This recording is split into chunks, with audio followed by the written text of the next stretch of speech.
نحمده ونستعينه ونستغفره ونعوذ بالله من شرور أنفسنا ومن سيئات أعمالنا من يهده الله فلا مضل له ومن يضلل فلا هادي له وأشهد أن لا إله إلا الله وحده لا شريك له وأشهد أن محمدا عبده ورسوله أما بعد فإن خير الحديث كتاب الله وخير الهدي هدي محمد صلى الله عليه وسلم وشر الأمور محدثاتها وكل محدثة بدعة وكل بدعة ضلالة وكل ضلالة في النار. أعوذ بالله من الشيطان الرجيم. إنا كل شيء خلقناه بقدر.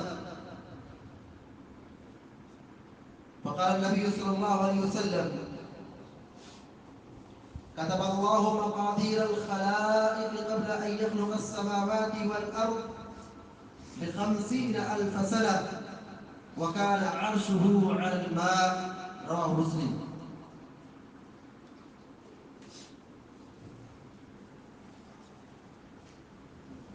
آج کے اس جمعے کے خطبے میں ایمان بالقدر یعنی تقدیر کے متعلق کچھ باتیں کتاب و سنت کی روشنی میں رکھی جائے گی. تقدیر یہ ایمان کے ارکان میں سے چھٹا رکن ہے. ایمان کے 6 ارکان ہیں: اللہ پر ایمان لانا، فرشتوں پر ایمان لانا، اللہ کے رسولوں پر ایمان لانا، اللہ کی کتابوں پر ایمان لانا، مرنے کے بعد آخرت کے دن پر ایمان لانا یعنی حساب و کتاب ہوگا، دوبارہ زندہ کیا جائے گا. آخری یہ ہے کہ تقدیر پر ایمان لانا. اس کی دلیل کیا ہے؟ اللہ کے نبی علیہ السلام صحابہ اکرام کے ساتھ بیٹھے ہوئے تھے. مسلم شریف کی روایت ہے کہ جبریل امین علیہ السلام اللہ کے نبی کے پاس تشریف لائے. جس حالت میں وہ نبی کے پاس آئے انسانی شکل تھی، فرشتے بن کر کے نہیں آئے تھے، ایک عام آدمی کی شکل میں آئے تھے. کوئی پہچانتا نہیں تھا کہ یہ مدینہ کے ہیں، مدینہ کے باہر ہیں. سفر کی نشانی بھی نہیں دیکھی جا رہی تھی کہ مسافر آدمی ہے. بس سفید کپڑا پہنے ہوئے، کالے بال سر پر موجود تھے، بہترین لباس اور پوشاک میں بہترین انداز میں تشریف لائے اور اللہ کے نبی علیہ السلام سے بہت سارے سوالات کیے. جبریل امین نے آپ سے پوچھا اسلام کے بارے میں، ایمان کے بارے میں، احسان کے بارے میں، قیامت کی نشانیوں کے بارے میں. تو ایک سوال یہ کیا کہ اے اللہ کے نبی صلی اللہ علیہ وسلم اخبرنی عن الایمان، کہ آپ مجھے ایمان کے بارے میں بتائیں، ایمان کیا ہے. یعنی سوال یہ تھا ایمان کے ارکان کتنے ہیں. اللہ کے نبی صلی اللہ علیہ وسلم نے فرمایا ان تؤمن باللہ وملائکتہ وکتبہ ورسلہ والیوم الآخر وتؤمن بالقدر خیرہ وشرہ. اللہ کے نبی علیہ السلام نے فرمایا کہ تم اللہ پر ایمان لاؤ، اللہ کے فرشتوں پر ایمان لاؤ، اللہ کی کتابوں پر ایمان لاؤ، اللہ کے رسولوں پر ایمان لاؤ، آخرت کے دن پر ایمان لاؤ اور اچھی اور بری تقدیر پر ایمان لے آؤ. یہ تقدیر یہ ایمان کا بنیادی حصہ ہے. مسلمان وہی ہے جو تقدیر پر ایمان رکھتے. جو آدمی تقدیر پر ایمان نہ رکھتے، تقدیر کا انکار کر بیٹھے، تقدیر کو تسلیم نہ کرے، اللہ کی قضا و قدر کو نہ مانے، اس کا اسلام میں کوئی حصہ نہیں. جو آدمی 6 چیزوں پر ایمان لائے گا وہی آدمی مومن ہے، وہی آدمی مسلمان ہے. جو تقدیر کا انکار کر دے یا ایمان کے ارکان میں سے کسی بھی رکن کا انکار کر دے وہ آدمی دائرۂ اسلام سے خارج ہو جاتا ہے. اسلام سے کوئی تعلق نہیں. اللہ رب العالمین نے قرآن کریم کے اندر تقدیر کے متعلق بہت ساری آیتوں میں بیان فرمایا ہے. تقدیر انا کل شیء خلقناہ بقدر. اللہ تبارک و تعالیٰ کہتا ہے کہ ہم نے ہر چیز کو ایک اندازے سے بنایا ہے.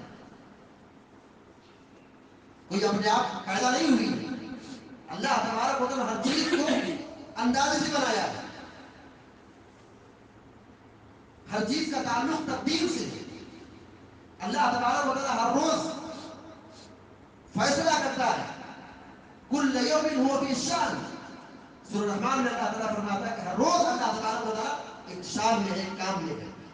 کسی کو روزی دیتا ہے, کسی کو زندگی بخشتا ہے, کسی کو شفا دیتا ہے, کسی کو اولاد دیتا ہے, کسی کو پریشانی لاحق ہوتی ہے. تو ہر روز اللہ تبارک و تعالیٰ شان میں ہے, کام میں ہے. یعنی تقدیر میں جو اللہ تبارک و تعالیٰ نے فیصلہ کر دیا ہے اسی کے مطابق وہ معاملات کو انجام دیتا جا رہا ہے. ہر روز اللہ تعالیٰ شان میں ہے, کام میں ہے. ہر روز اللہ تعالیٰ کسی کو روزی دے رہا ہے, کسی کی روزی کم ہو رہی ہے, کسی کو زندگی دے رہا ہے, کوئی پیدا ہو رہا ہے تو کوئی وفات پا رہا ہے, کوئی بیمار ہو رہا ہے. ساری چیزیں اللہ تبارک و تعالیٰ کے فیصلے سے, اللہ تعالیٰ کی تقدیر سے. عہد صحابہ میں اللہ کے نبی علیہ السلام کی وفات کے بعد صحابہ اکرام کا زمانہ چل رہا تھا, صحابہ اکرام موجود تھے. کچھ لوگوں نے تقدیر کا انکار کرنا شروع کیا. سب سے پہلے تقدیر کا انکار کرنے والے معبد الجہنی مسئلہ کے ذریعے تقدیر کا انکار کیا. کہا تقدیر کوئی چیز نہیں. ایک فرقہ بن گیا جس کو قدریہ کہا جاتا ہے. قدریہ ایک فرقہ ہے جس کا نظریہ یہ ہے کہ تقدیر وغیرہ کوئی چیز نہیں ہے, جو ہو رہا ہے سو ہو رہا ہے. جب انسان کر لیتا ہے تب اللہ کو پتہ چلتا ہے, والعیاذ باللہ. تو تقدیر کا انکار کرنے والا ایک فرقہ قدریہ بن گیا. دوسرا فرقہ پیدا ہو اسی کے مخالف میں, جبریہ. جبریہ نے کہا کہ تقدیر برحق ہے لیکن ہم کو کوئی اختیار نہیں ہے. ایک آدمی بدکاری کرے یہ اس کی تقدیر ہے, کوئی چوری کرے کوئی اس کو کہے میری تقدیر ہے. یعنی انسان مجبور محل ہے, وہ جو چاہے کرے, جو چاہے اختیار کرے, چاہے شرک کرے, چاہے کفر کرے, چاہے بدعات کرے, چاہے معاصی اور جرائم کا انبار کھڑا کر دے, وہ کہہ رہا میری تقدیر ہے. جبریہ اس کا ہے. ان لوگوں نے کہا کہ ہم مجبور ہیں, اللہ کے فیصلے کے سامنے مجبور ہیں, ہم برائی کر رہے ہیں, گناہ کر رہے ہیں, ہماری تقدیر ہے. یہ دونوں نظریہ غلط ہے. قدریہ نے کہا کہ تقدیر نہیں ہے, یہ بھی غلط ہے. جبریہ نے کہا تقدیر ہے لیکن ہم مجبور ہیں, یہ بھی غلط ہے. صحیح کیا ہے؟ اللہ تبارک و تعالیٰ نے تقدیر بنائی ہے, ہم ایمان رکھتے ہیں, لیکن ہم کو اللہ تبارک و تعالیٰ مجبور نہیں پیدا کیا, ہم کو اختیار دیا. یہ تو سورہ کہف میں تو پڑھ کے آئے, ومن شاء فلیؤمن ومن شاء فلیکفر. اختیار ہے, ہم چاہے تو اسلام کے راستے پر چلے یا تو چاہے ہم کفر کا راستہ اختیار کریں. اختیار ہے, مجبور نہیں کسی نے کہا, مجبور نہیں بنایا. ہاں ہم مجبور کچھ چیزوں میں ہے, مکمل نہیں. ہم مجبور کس معاملے میں کہ اللہ نے ہم کو مرد بنایا, اللہ نے ہم کو گورا بنایا, کسی کو کالا بنایا ہے, کسی کو موٹا بنایا, کسی کو دبلا بنایا ہے, کوئی لمبا ہے. اس معاملے میں انسان مجبور ہو سکتا ہے لیکن انسان تقدیر کے معاملے میں مجبور نہیں ہے. اللہ تبارک و تعالیٰ نے ہر آدمی کو اختیار دیا ہے. اب انسان کیا اختیار کرے گا, انسان کون سا راستے پر چلے گا, انسان کیا کرے گا, کس چیز کا انتخاب کرے گا, اللہ تبارک و تعالیٰ کو اس کو پیدا کرنے سے پہلے معلوم ہے. یہ اللہ تعالیٰ کا علم ہے, یہ اللہ تعالیٰ کے علم کمال ہے, علم کامل. کہ اللہ تبارک و تعالیٰ نے مخلوق کو پیدا کرنے سے پہلے اس کی حالت کو, اس کے حالات کے بارے میں, اس کے نتائج کے بارے میں, اس کی زندگی کے حالات کے بارے میں, ہر چیز کے اللہ تعالیٰ کو علم تھا. اللہ پہلے علیم تھا, جاننے والا تھا مخلوق کو پیدا کرنے سے پہلے بھی. یعنی ہم نہیں تھے, آپ نہیں تھے, دنیا نہیں تھی, یہ زمین اور آسمان نہیں تھے, یہ سورج اور ستارے نہیں تھے, انسان اور دنیا نہیں تھی, مگر اللہ تبارک و تعالیٰ جانتا تھا اس دنیا کے اندر یہ لوگ پیدا ہوں گے, ان کی یہ اعمال ہوں گے, ان کی یہ انجام ہوں گے. یہ اللہ تعالیٰ کا علم تھا. تو اللہ تبارک و تعالیٰ کو علم تھا, علم ہے, اور اللہ تعالیٰ علیم ہے, جاننے والا ہے, وہ روز اول سے جاننے والا ہے. تقدیر کب لکھی گئی؟ سوال. ہمارا اور آپ کا فیصلہ تقدیر یہ کب لکھی گئی؟ صحیح مسلم شریف کی روایت ہے، اللہ کے نبی علیہ السلام فرماتے ہیں كتب الله مقادير الخلائق قبل أن يخلق السماوات والأرض ب50,000 سنة وكان عرشه على الماء. پیارے نبی علیہ السلام فرماتے ہیں کہ مخلوق کی، تمام مخلوق کی تقدیر لکھی گئی. اللہ تبارک و تعالیٰ نے تمام مخلوق کی تقدیر لکھی آسمان و زمین کے 50,000 سال پہلے.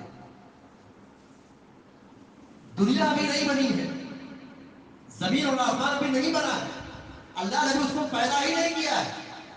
اللہ تبارک و تعالیٰ نے تمام مخلوق قیامت کی صبح تک جتنے بھی مخلوق دنیا کے اندر آئے گے، کتنے لوگ گزر چکے، ابھی کتنے لوگ پیدا ہوں گے، اللہ تبارک و تعالیٰ کو پہلے سے نہ. اور اللہ تعالیٰ نے کی تقدیر لکھی زمین و آسمان کی تخلیق کے 50,000 سال پہلے. پہلے تقدیر ہے، بعد تخلیق ہے.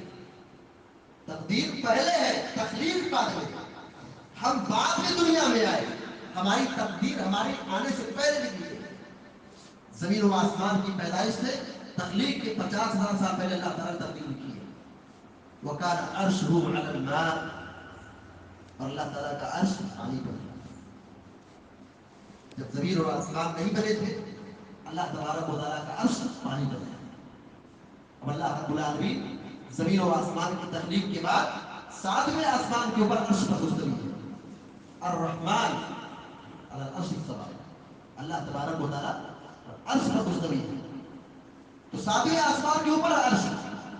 لیکن جب آسمان اور زمین نہیں تھے اس وقت اللہ تبارک و تعالیٰ کا عرش پانی پر. اس حدیث سے بات معلوم ہوئی کہ اللہ رب العالمین نے انسانوں کو پیدا کرنے سے پہلے، دنیا کی تخلیق سے پہلے، یا آسمان اور زمین کی پیدا کرنے سے پہلے تمام مخلوقات کی تقدیر لکھی ہے. پہلے تقدیر ہے، بعد میں تقدیر ہے. ایک اور روایت ہے کہ جب بچہ اپنی ماں کے پیٹ میں 4 ماہ کا ہوتا ہے، 40 دن دودھپا کی شکل میں، پھر 40 دن یعنی 80 دن کے بیچ میں وہ علقہ ہوتا ہے، خون کا لوتھڑا ہوتا ہے، پھر 40 دن اور یعنی 4تھا مہینہ جب چلتا ہے، اس پیریڈ میں بچہ گوشت کی شکل اختیار کر لیتا ہے. پھر اللہ تبارک و تعالیٰ اس کے اندر روح ڈالتا ہے، فرشتے کو بھیجتا ہے، روح پھیلائی جاتی ہے، بچہ حرکت کرتا ہے. روح ڈالتے ہی فرشتہ 4 چیزوں کو لکھتا ہے. فرشتہ 4 چیزوں کو لکھتا ہے. صحیح مسلم شریف کی روایت ہے کہ وہ یؤمر بأربع کلمات بکتب رزقه وأجله وعمله وشقي أو سعيد. یا نبی علیہ السلام فرماتے ہیں کہ اللہ تبارک و تعالیٰ فرشتوں کو حکم دیتا ہے کہ فرشتہ 4 چیزیں لکھے. 4 چیزوں کو لکھنے کا اللہ تبارک و تعالیٰ حکم دیتا ہے. نمبر 1 اس کی روزی کے بارے میں. سب سے پہلے نمبر پر اللہ تعالیٰ کا حکم دے رہا ہے اس کی روزی کی. ابھی دنیا میں نہیں، ابھی ماں کے پیٹ پہ 4 ماہ کا، ابھی اس میں کان آنکھ دل دماغ نہیں بنا، بس اس کے اندر جان پہنا دی گئی ہے، تھوڑی سی حرکت آ گئی ہے. اللہ تبارک و تعالیٰ حکم دے رہا ہے کہ اس کی تبدیل لکھ دو. سب سے پہلے نمبر پر روزی لکھ دو. ہم اور آپ اس روزی کے بارے میں کتنا فکر مند ہوتے ہیں. اللہ تعالیٰ کی مغفرت کو حاصل کرنا چاہیے، جنت کو حاصل کرنے کی فکر ہونی چاہیے. روزی کا اللہ تعالیٰ نے تقدیر میں فیصلہ کر دیا ہے، وہ تو مل کر کے رہے گی. ہاں اس کے لیے بھاگ دوڑ کرنا پڑے گا، محنت کرنی پڑے گی، کاروبار کرنا پڑے گا، دکان کھولنی پڑے گی. تو اللہ تبارک و تعالیٰ پہلی چیز تقدیر میں روزی لکھتا ہے. اس کی روزی سے کیا کمائے گا، کیا کھائے گا. انسان کو فکر سب سے زیادہ اسی کی ہوتی ہے. دوسری چیز اللہ تعالیٰ حکم دیتا ہے کہ اس کی مدت جو کتنا دنیا میں رہے گا، اس کی عمر کتنی ہو. کوئی بھی آدمی اپنے وقت سے پہلے نہیں بڑھتا ہے. جو لوگ کہتے ہیں وہ فلاں آدمی انتقال ہو گیا، بہت جلدی بڑھ گیا. کوئی بھی آدمی وقت سے پہلے نہیں بڑھتا ہے. اللہ تبارک و تعالیٰ جیسے فیصلہ کر دیا ہے، جس بیماری میں یا جس حالت میں، جس کنڈیشن میں، جس عمر میں، جس وقت اور جس سال میں جو فیصلہ اللہ تعالیٰ نے کر دیا ہے، اس سے پہلے وہ نہیں بڑھ سکتا. یہ اللہ تعالیٰ کا فیصلہ ہے. وہ عملی، اس کا عمل لکھنے کے کیا کرے گا دنیا کے. وہ شقی و سعید. 4تھا اللہ تعالیٰ نے حکم دیتا ہے کہ لکھا جائے یہ آدمی اچھا ہوگا یا بدبخت ہوگا، جنت میں جائے گا جہنم میں جائے گا۔ مگر دنیا میں آنے سے پہلے اللہ ہمارے بارے میں فیصلہ کر دے کہ ہم کیا ہیں، ہمارا انجام کیا ہے، ہم جنتی ہیں جہنمی ہیں۔ یہاں اعتراض نہیں ہونا چاہیے کہ ہم کیوں کام کریں، محنت کیوں کریں، جب اللہ تبارک و تعالیٰ تقدیر میں لکھ دیا ہے کہ ہم اچھے ہیں، ہم برے ہیں، نیک بخت ہیں، جنتی ہیں، جہنمی ہیں۔ ہمارا انجام کیا ہے، ہماری تخلیق سے پہلے اللہ تبارک و تعالیٰ فیصلہ کر دیا۔ جب ہم اپنے ماں کے پیٹ میں تھے، 4 ماہ کے تھے، تبھی ہمارے بارے میں فیصلہ کیا جا چکا تھا کہ یہ اچھا ہوگا یا برا ہوگا۔ یہ اعتراض نہیں ہونا چاہیے کہ ہم کیوں کام کریں، کیوں روزہ نماز پڑھیں، کیوں نیک کام کریں، کیا ضرورت ہے؟ اگر ہماری تقدیر میں لکھا ہے کہ ہم جنتی ہے، اس روزے نماز کی، اس عبادات کی کیا ضرورت ہے؟ اور اللہ تعالیٰ کا جہنم کا فیصلہ کر دیتی ہے، نیکی کام کر کے کیا ملنے والا ہے؟ اس سے بہتر کی برا کام کیا جائے؟ نہیں۔ تقدیر یہ اللہ کا راز ہے، یہ اللہ کا فیصلہ ہے، ہمیں اس پر اس کو یقین کرنا ہے، اس کو تسلیم کرنا ہے۔ اس میں کیچڑ نہیں اچھالنا ہے، اس میں اعتراض نہیں کرنا ہے۔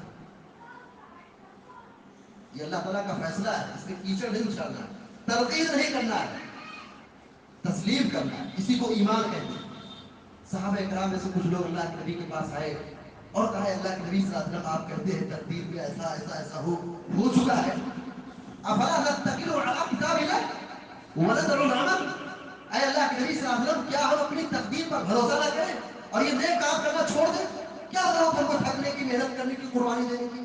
جو تقدیر میں لکھا ہے فیصلہ ہوگا، ملے گا۔ جنت کا فیصلہ ہے، جنت ملے گی، نیکیوں کی کیا ضرورت ہے؟ جہنم کا اگر فیصلہ اگر ہمارے حق میں ہو چکا ہے تو یہ نیکیاں کس فائدے کی ہوگی؟ اللہ کے نبی علیہ السلام سے سوال کر بیٹھے۔ اللہ کے نبی صلی اللہ علیہ وسلم نے فرمایا اعملوا فکل میسر لما خلق له، عمل کرو، محنت کرو، قربانی دو، نیک کام کرو۔ انسان جس چیز کے لیے پیدا کیا تھا اس کے لیے وہ کام آسان ہوتا ہے۔ اللہ نے اگر اس کو جنت کے لیے بنایا ہے، جنتی کام اس کے لیے آسان ہے۔ اگر اس کا فیصلہ جہنم کا ہے، اس کے لیے جہنم والا کام آسان ہو جاتا ہے، برا کام آسان ہو جاتا ہے، نیکیوں کی توفیق نہیں ملتی ہے۔ تو اللہ کے نبی علیہ السلام کہتے ہیں کہ کام کرو، نیک عمل کرو۔ تو نیک عمل کرنا ہے، اسی لیے ہم کو اللہ نے پیدا کیا ہے۔ وما خلقت الجن والانس الا ليعبدون، جن و انس کی تخلیق اسی لیے ہوئی ہے کہ وہ اللہ تعالیٰ کی بندگی کرے۔ اس لیے اللہ نے پیدا کیا کہ تقدیر پر کیچڑ اچھالے، تقدیر کا انکار کرے، یا اللہ کے قضا و قدر، اللہ کے فیصلوں کو تسلیم نہ کرے، اس میں نقطے نکالے، کیچڑ اٹھائے۔ اللہ تبارک و تعالیٰ نے ہم کو اسی لیے پیدا کیا ہے کہ ہم اللہ تعالیٰ پر ایمان رکھیں، اللہ تعالیٰ کی بندگی کریں۔ تقدیر کے متعلق ایک حدیث میں اللہ کے نبی صلی اللہ علیہ وسلم فرماتے ہیں ان اول ما خلق اللہ القلم، سب سے پہلے اللہ تعالیٰ نے قلم کو پیدا کیا، یعنی اللہ کی مخلوقات میں سے پہلی مخلوقات میں سے ایک پہلی مخلوق یہ قلم ہے۔ اللہ نے قلم کو پیدا کیا، اور قلم سے پہلے بھی اور کچھ مخلوقات ہے، جسے عرش ہے اللہ کی مخلوق ہے۔ یہ مطلب نہیں کہ سب سے پہلی مخلوق قلم ہے، مطلب یہ کہ پہلی مخلوقات میں سے ایک مخلوق قلم ہے۔ فقال له اكتب، اللہ نے قلم سے کہا لکھو، قلم سے کہا لکھو۔ فقال ما اكتب، قلم نے کہا کیا لکھوں؟ فقال اكتب القدر، اللہ نے کہا تقدیر لکھو۔ فكتب ما كان وما هو كائن الى الابد، تو اس قلم نے تمام چیزوں کو لکھ دیا جو قیامت تک ہونے والا ہے۔ قلم نے ساری باتوں کو، ساری چیزوں کو نوٹ کر کے لکھ دیا، ہمارے بارے میں، آپ کے بارے میں، سارے انسانوں کے بارے میں، قیامت تک آنے والے جتنے بھی لوگ ہیں، سب لوگوں کی تقدیر کو قلم نے اسی وقت تابڑتوڑ فوراً لکھ دیا۔ قیامت تک کیا ہوگا، کیسے ہوگا، کتنا ہوگا، کیا حالات ہوں گے، کیا سازگار ہوں گے، کیا ماحول ہوگا، ساری چیزوں کو اللہ تعالیٰ نے قلم کے ذریعے سے لکھ دیا۔ اس تقدیر پر ایمان لانے کے نتیجے میں انسان کو بہت سکون ملتا ہے۔ کوئی آفت آ جائے، کوئی مصیبت آ جائے، کوئی بیماری آ جائے، بیماریاں ایسی کہ ایسے ایسے خطرناک امراض ہے کہ اگر آدمی بیماری لگ جائے تو نیند حرام ہو جاتی ہے، چہرے سے مسکراہٹ غائب ہو جاتی ہے۔ لیکن اگر آدمی مومن ہے، تقدیر پر ایمان رکھتا ہے، اس کے لیے پریشانیاں مصیبت نہیں بنتی ہے، یہ امراض بیماریاں اس کے لیے خوشیوں میں دوبارہ ہو جاتی ہے اور وہ آدمی سکون میں ہوتا ہے۔ کینسر کا مریض ہے، خطرناک بیماری لگی اس کو ہے، لیکن تقدیر پر ایمان ہے، آپ اس کو بلبلاتی ہوئی نہیں دیکھیں، کسی ایک آدمی کو کانٹا چبھتا ہے گالی دیتی ہو جاتا ہے۔ یہ تقدیر پر ایمان نہ لانے کے یہ نقصانات ہیں۔ یہ آدمی کو تقدیر پر ایمان ہے، وہ آدمی بہت پرسکون ہوتا ہے، بڑا سنجیدہ ہوتا ہے، اور ساتھ ہی ساتھ وہ اللہ تبارک و تعالیٰ کی قضا و قدر کو تسلیم کرتے صبر کرتا ہے، اور اللہ تعالیٰ سے اجر و ثواب کی امید رکھتا ہے۔ عبداللہ بن عباس رضی اللہ تعالیٰ عنہما اللہ کے نبی صلی اللہ علیہ وسلم کی سواری کے پیچھے بیٹھے ہوئے ان کو الرٹ کیا، کہا اے غلام، میں تم کو کچھ باتیں سکھانے والا ہوں، کچھ باتیں سکھانے والا ہوں۔ آپ نے کچھ باتیں سکھائی، اس میں سے ایک تعلیم بھی تھی، کہا اے عباس یاد رکھو، اگر دنیا کے سارے لوگ اکٹھا ہو جائے اور تم کو فائدہ پہنچانا چاہیے، لیکن چھوٹے بچوں کو تقدیر سکھائی جا رہی ہے، چھوٹے بچے کو اللہ کے نبی کیا دین سکھا رہے ہیں، تربیت کیسی کر رہے ہیں، اللہ کی عظمت کو کیسے دلوں میں بٹھا رہے ہیں۔ بلایا چھوٹے بچے، کہا کہ دیکھو اگر دنیا کے سارے لوگ جمع ہو جائے اور تم کو فائدہ پہنچانا چاہے، تم کو فائدہ نہیں پہنچا سکتے مگر اتنا ہی اللہ تقدیر نہیں دیا۔ اور اس کے آگے بڑھا، کہا اگر دنیا کے سارے لوگ تمہارے خلاف ہو جائے، تم کو نقصان پہنچانے کے لیے جمع ہو جائے، پوری دنیا ایک طرف اور تم ایک طرف، کس عقیدے کی تعلیم دے رہے آپ؟ غور کرنے کی بات ہے۔ کہا ساری دنیا کے لوگ اگر اکٹھا ہو جائے اور تمہارے خلاف ہو جائے، تمہارا بال بیگا نہیں کر سکتے، تم کو نقصان نہیں پہنچا سکتے مگر اتنا ہی جتنا اللہ نے مقدر کر دیا، تقدیر لکھ دیا، یہ بھی تمہاری تقدیر میں ہے۔ کیا مطلب سمجھ رہے ہیں کہ تقدیر میں اللہ تبارک و تعالیٰ جو فیصلہ کر دیا ہے اس سے زیادہ کوئی تکلیف نہیں پہنچا سکتا ہے، اس سے زیادہ کوئی نقصان نہیں پہنچا سکتا ہے۔ دنیا کے لوگ خلاف ہو جائیں تو کیا ہوتا ہے؟ اللہ رب العالمین جو مقدر میں لکھا ہے وہی ہوگا۔ قل لن یصیبنا الا ما كتب اللہ لنا، اے نبی آپ لوگوں کو کہہ دیجئے، کھول کھول کے بیان کر دیجئے، کہہ دیجئے لوگوں سے لن یصیبنا الا ما كتب اللہ لنا، تمہیں اتنا ہی نقصان ہوگا جتنا تمہاری طرف میں اللہ نے فیصلہ کر دیا۔ لن یصیبنا الا ما كتب اللہ لنا، ہمیں تکلیف نہیں پہنچ سکتی مگر اتنا ہی جتنا اللہ نے فیصلہ کر دیا۔ تقدیر پر ایمان رکھنا یہ بہت ضروری ہے۔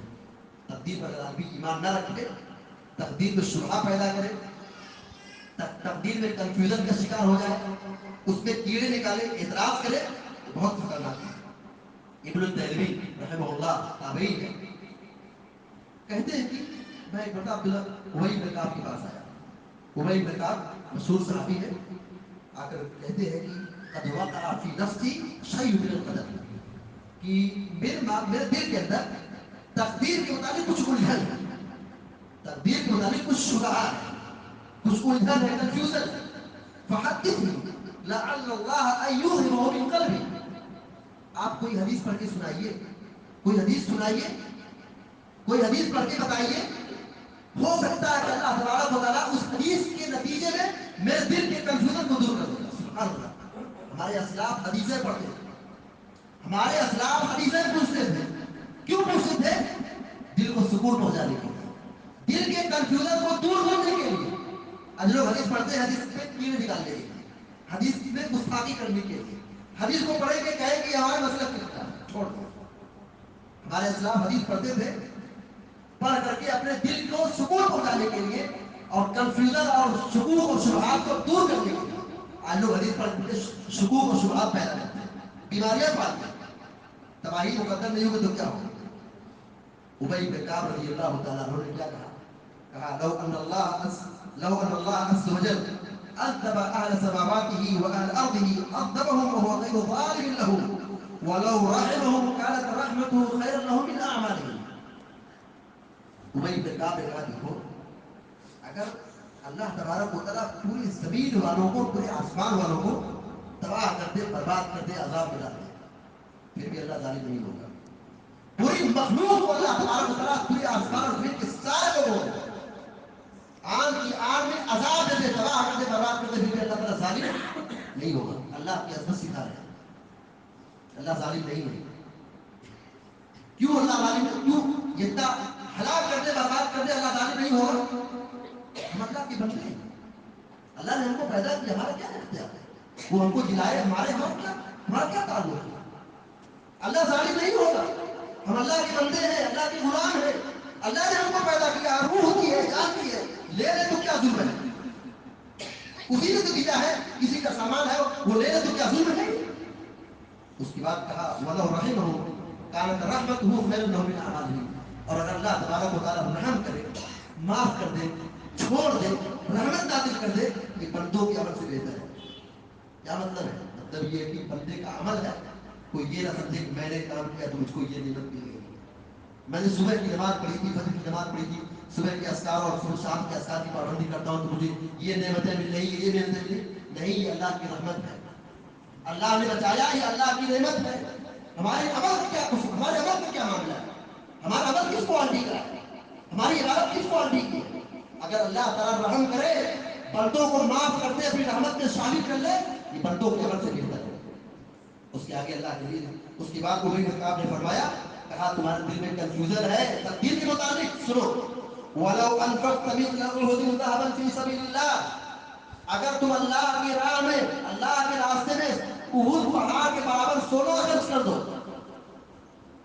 سونا ہر زمانے میں مانگا رہا ہے، ہر زمانے میں سونے کی قیمت نہیں ہے، وزن ہی نہیں ہے، بھاری نہیں ہے۔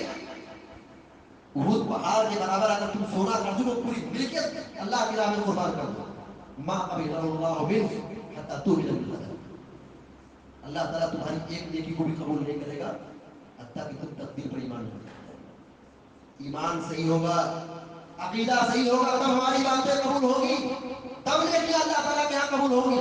اگر ایمان درست نہیں، عقیدہ درست نہیں ہے، اللہ کی راہ میں احد پہاڑ گیا، آسمان و زمین کے برابر ہی سونا خرچ کر دو، اللہ تعالیٰ قبول کرنے والا ہے۔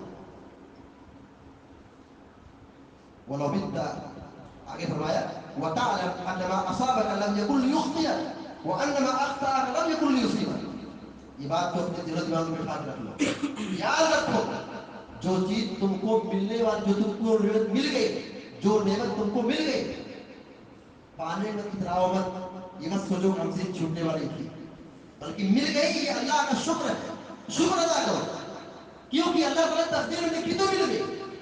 اور اگر کوئی چیز نعمت تم سے غائب ہو گئی، تم کو نہیں ملی، تم محروم ہو گئے، تو یہ نہ سمجھو غائب ہو گئی، ہم اس میں افسردہ حالت میں بیٹھے ہیں، ٹینشن بیٹھے ہیں، یہ کہو کہ ہماری تقدیر میں نہیں تھا۔ کتنی بہترین تعلیم، اللہ نے نعمت دے دی، ہم شکر بجا لائے اس بات پر کہ ہم کو نعمت مل گئی، کیونکہ اللہ تعالیٰ کا دیا ہوا انعام ہے، اللہ تعالیٰ کی تقدیر ہے، تب مل گئی۔ اور اگر نہیں ملی ہے تو یہ بات تسلیم کر لو، اللہ نے مقدر میں نہیں لکھا تھا، تو اس پہ غم اور ٹینشن لینے کی ضرورت نہیں ہے، صبر کرنے کی ضرورت ہے۔ وَلَوْ بِتَّ عَلَىٰ غَيْرِ هَٰذَا، اور اگر تمہارا یہ ایمان و عقیدہ نہیں ہے، لَدَخَلْتَ النَّارَ، تم جہنم میں داخل ہو جاؤ گے۔ کیا فرمایا؟ آیت سے سوال کرنے کے لیے، پوچھنے کے لیے، حدیث پڑھ کے سناؤ کہ کیونکہ میرے دل میں شکوک و شبہہ ہے کس چیز کا؟ تقدیر کے متعلق، اور بیان فرمایا، احادیث کے مختلف گوشوں کو ذکر کیا۔ اس کے بعد فرمایا اگر تم مر گئے اس حال میں کہ تم اس پر ایمان نہیں رکھتے ہو، تقدیر کو تسلیم نہیں کرتے ہو، تمہارے دل میں شبہہ رہ گیا، مکمل یقین نہیں رہا، تمہارا ٹھکانہ جہنم ہوگا۔ ابی بن کعب نے یہ فرمایا۔ پھر وہی تابعی عبداللہ بن مسعود کے پاس آئے، حذیفہ بن یمان کے پاس آئے، چوتھے صحابی زید بن ثابت کے پاس آئے، چاروں لوگوں نے یہی بات بتائی جو ابی بن کعب رضی اللہ عنہ نے بیان فرمائی۔ تقدیر پر ایمان نہ لانا جہنم میں لے جانے والا ہے۔ تقدیر پر ایمان رکھیں گے تب جنت ملے گی، تب ہماری نیکی اللہ تعالیٰ کے یہاں قبول ہوگی۔ وَمَن يُؤْمِن بِاللَّهِ يَهْدِ قَلْبَهُ، قرآن میں اللہ نے فرمایا جو آدمی اللہ پر ایمان لاتا ہے اس کے دل کو ہدایت ملتی ہے، دل کو سکون پہنچتا ہے، دل کو سکون پہنچتا ہے، کیونکہ وہ جانتا ہے کہ اللہ تعالیٰ نے جو فیصلہ کر دیا ہے وہ ہمارے حق میں بہتر ہے۔ اللہ نے کسی کو مالدار بنایا، کسی کو غریب بنایا، کسی کو بیمار بنایا، کسی کو صحت مند بنایا، یہ اللہ تعالیٰ کی دی ہوئی تقسیم ہے، اللہ تعالیٰ کی نعمت ہے۔ جس کو ملی نعمت وہ شکر بجا جائے، اترائے نہیں، تکبر نہ کرے، غرور نہ کرے، اور جس کو نعمت نہیں ملی تو صبر کرے، اللہ تعالیٰ سے خیر کی امید رکھے، حسد اور بغض اور نفرت نہ پائے۔ یہ تقدیر پر ایمان نہ لانے کا نتیجہ ہے کہ آدمی ایک دوسروں کی نعمتوں کو دیکھ کر کے حسد کرتا ہے، جلتا ہے۔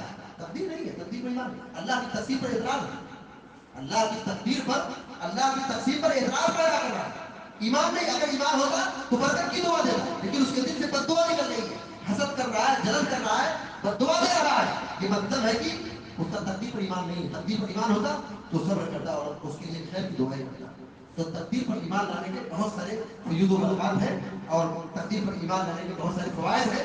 ایک فائدہ یہ کہ آدمی جب تقدیر پر ایمان لاتا ہے تو وہ اس کے دل میں شجاعت پیدا ہوتی ہے. آدمی بہادر ہوتا ہے. کیوں بہادر ہوتا ہے؟ اس لیے کہ اسے معلوم ہے کہ نقصان کوئی نہیں پہنچا سکتا ہے. نقصان کوئی نہیں پہنچا سکتا. جتنا اللہ تعالیٰ تقدیر میں دیا ہے وہ فائدہ مل کر کے رہے گا, وہ ہو کر کے رہے گا. اب کچھ نقصان ہمارا ہونے والا نہیں ہے تو بزدلی کس کی؟ آدمی بہادر بنتا ہے. اور اس طریقے سے تقدیر پر ایمان لانے کا فائدہ یہ ہے کہ آدمی بدعقیدگی سے محفوظ ہوتا ہے, بدشگونی سے محفوظ ہوتا ہے, خالص اللہ پر توقع رکھتا ہے. تقدیر پر ایمان نہیں ہے, راستے سے اگر کتا اور بلی اور کچھ اور جانور گزر جائے تو آدمی کی ہمت نہیں ہوتی کہ آگے بڑھ جائے. گاڑی روک دیتا ہے, سوچتا ہے دوسرا یہ کیا ہے. کوا بول دے تو اس کو آفت آتی ہے, الو بول دے تو اس کو مصیبت آتی ہے. یہ ساری چیزیں تقدیر پر ایمان نہ لانے کا نتیجہ ہے. جو آدمی خالص اللہ پر ایمان رکھتا ہے اور اللہ کی تقدیر پر ایمان رکھتا ہے وہ شجاع ہوتا ہے, بہادر بنتا ہے, بزدل نہیں ہوتا ہے, اور ساتھ ہی ساتھ وہ برے عقیدوں سے محفوظ ہوتا ہے. اسے عزت ملتی ہے. کوا کبوتر اور بلی اور فلاں جانور سے ڈرتا نہیں ہے. وہ جانتا ہے کہ جو کچھ ہوگا اللہ تعالیٰ نے تقدیر میں لکھا وہی ہوگا. اسی طریقے سے تقدیر پر ایمان لانے سے اس کو سکون ملتا ہے, عافیت ملتی ہے, راحت ملتی ہے. بڑی سے بڑی مصیبت میں بھی وہ سکون رہتا ہے, پرسکون رہتا ہے. اور اگر تقدیر پر ایمان نہیں رکھ رہا ہے, چھوٹی سی مصیبت آئے, واویلا, ہنگامہ, نوحہ, ماتم, بدزبانی, اللہ تعالیٰ پر لعن طعن اور اللہ تعالیٰ کو نعوذ باللہ گالی, کتنے قسم کے الفاظ سماج و معاشرے میں سننے کو ملتے ہیں. لیکن آدمی جب تقدیر پر ایمان رکھتا ہے, بڑی سے بڑی مصیبت آ جائے, بڑی سے بڑی آفت آ جائے, اس کے دل سے اللہ کا ذکر, اللہ تبارک و تعالیٰ کی تعریف, اللہ کی حمد و ثنا, الذین اذا اصابتهم مصیبہ قالوا انا للہ وانا الیہ راجعون, یہ دعائیں پڑھتا ہے کہ ہم اللہ کے ہیں, اللہ کی طرف لوٹ کر جانے والے. مصیبت میں بھی وہ امن و امان میں رہتا ہے, سکون میں رہتا ہے.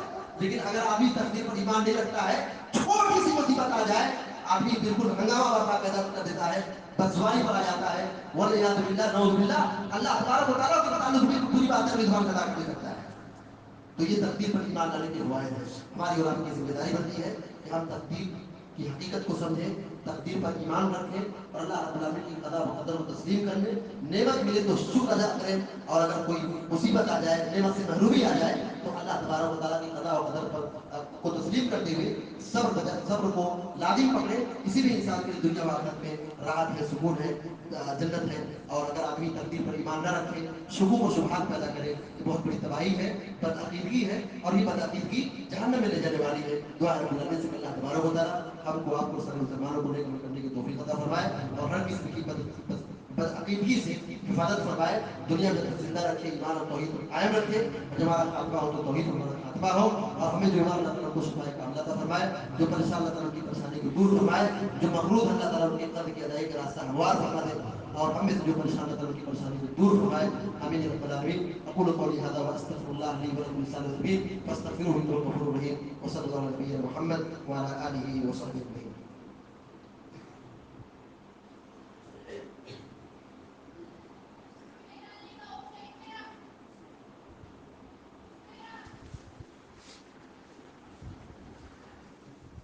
الحمد لله رب العالمين.